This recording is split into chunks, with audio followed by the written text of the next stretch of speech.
Welcome sa Dries TV. Kung interesado ka sa ganitong news, huwag kalimutang isubscribe ang ating YouTube channel. Maraming salamat! Welcome back again sa ating YouTube channel mga kakimpaw, and sa update natin ito, ang pag-uusapan natin ay tungkol sa mga importanteng kaganapan kina Kim and syempre kay Paula Avellino. Pero bago po ang lahat, maraming salamat sa inyong patuloy na pag-support at pagsubaybay sa mga daily update natin. Kaya naman bilang pasasalamat, narito po ang ilang napili kong komento patungkol ito sa naging previous update. Unang komento mula po ito kay Ginang Merlinda Derpo. Sabi niya, "Good evening Miss Grace, hindi na pumapatol si Kim sa mga bashers. Sayang lang ang oras. Lalong matutuwa ang mga pagpinatulan. Napapansin ko tuwing may malaking event ang Kim Pao, nagsusulputan ang mga bashers. Akala siguro nila mababawasan ang supporters ng Gimpaw around the world. Manigas sila lalong nadaragdagan, kaya sorry na lang sila.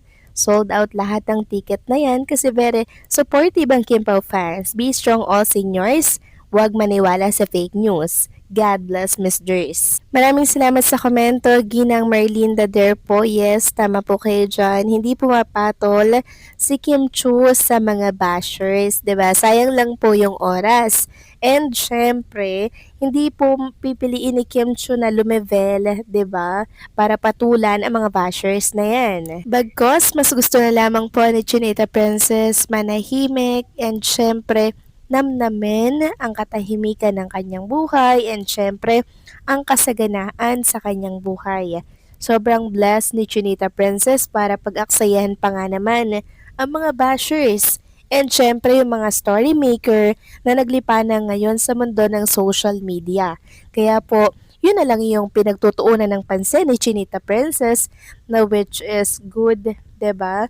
Pero syempre may konting sakit, may konting kurot kay Chinita Princess yung mga sinasabi ng bashers kasi syempre mga kakimpaw, iisipin ni Kim Chu na ang bait-bait ko naman, ang buti-buti ko naman, bakit may mga taong ganito na mas pinipili manira ng kapwa kahit hindi naman nila lubusang kilala si Chinita Princess, di po ba? Pero mabuti na lamang po at talaga namang napaka-positibo din ng mga taong nakapaligid kay Chinita Princess para po siya i-comfort at palakasin. So maraming salamat sa komento, Ginang Marlinda Derpo, God bless and mabuhay kayo. Next comment naman mula po kay Ginang Norma Dayag. Sabi niya, "Let Dries TV good evening. Sawang-sawa na ako sa mga bashers na yan.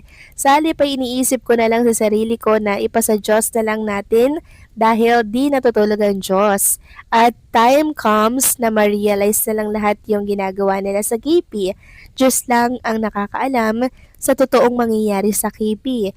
Kaya lahat ng mga bashers ng KP ay Diyos nang bahala sa inyo. At lahat ng ginawa nyo, sabi nga, what you sow, you will reap. Basta ako, Dries, ako ay panatag na kasi civilly married na sila, only they wanted to be legalized through church wedding with the blessings of the priest. God bless KP." Maraming salamat sa komento, Ginang Norma Dayag. Yes, tama po kayo dyan. Ipagpasadyos na lang natin itong mga paninira po ng mga story maker kay Kim, ganun din po kay Paula Avellino.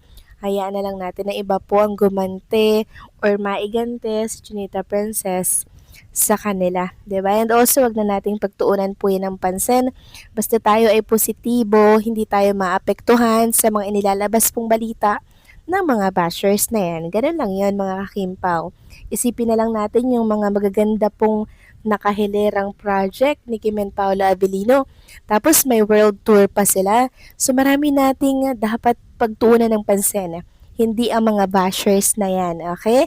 Kaya sa mga naapektuhan dyan dahil sa mga bashers, nako mga kakimpaw, libangin nyo po ang sarili ninyo at panoorin yung mga nakaka-good vibes kay Kim and Paulo. So maraming salamat sa komento, Ginang Norma Daya. God bless po and mabuhay kayo.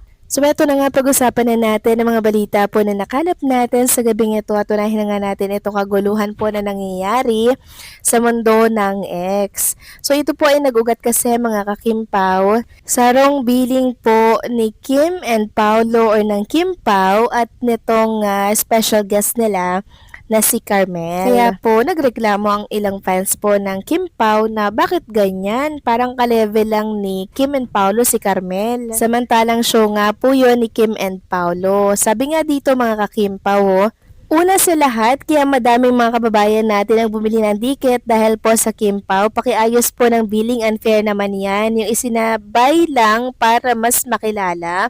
Di mo talaga maaalis na mag-isip na sinasamantala yung kasikatan ng Kim Pao para may angat ibang artista. Then may nag-reply na fan po ni Carmel, sabi dito, ang totoxic pala ninyo, di nyo matanggap na kasali si Carmel, and FYI din, di lang sa idol ninyo umiikot ang mundo, kilala na din si Carmel before pa man. Dahil nanalo na siya, mas lalo na ngayon. Reply naman po, walang problema kay Carmel, yung billing nila ang ayusin nila dahil yan naman ang totoo. Kung siya lang mag-isa, ano sa tingin mo? Gusto lang namin yung ayusin ng billing niyan. Dahil una sa lahat, Kim Pao World Tour yan. Gets mo ba? So yan po yung ilan sa pinagtatalunan ngayon sa mundo po ng X. Yung billing nga po ng Kim Pao at nitong special guest nila na si Carmel. So pinapaayos lang po mga ka-Kim Pao yung billing kasi nga po parang show na po ng tatlo yung pinapalabas dito pero Kim Pao talaga yung may show. Kumbaga special guest lamang po si Carmel. So yun lang yun, hindi na po kailangan pang pagtalunan yan, okay? Samantalang next topic naman tayo, pag-usapan naman natin ang tungkol dito sa post po ng It's Showtime. Kani-kanina lamang, no? So ito po ay pinag-uusapan dahil sabi nila, meron pong mga nagko-komento na baka si Paul Avellino ang special guest bukas sa It's Showtime. So sabi nga dito sa post ng It's Showtime, teka lang, may special guest bukas. So kanya-kanya na pong hulaan ang mga fans at casual netizen dito. May nagsasabing nako, si Paula Avellino yan. May nagsasabing SB19 daw. So wala pa pong nakakaalam kung sino ba talaga yung special guest ng It's Showtime bukas kasi meron pong ilang nagsasabi na baka daw po si Paulo kasi nga po para mag-promote nga ng The Alibay sa Free TV. Well, pwede naman talagang si Paulo mga ka-Kim Pao pero hindi tayo sure kung si Paulo Avellino ba talaga. Dahil once na siya po yung umappear ulit sa It's Showtime, kikiligin na naman po ang lahat.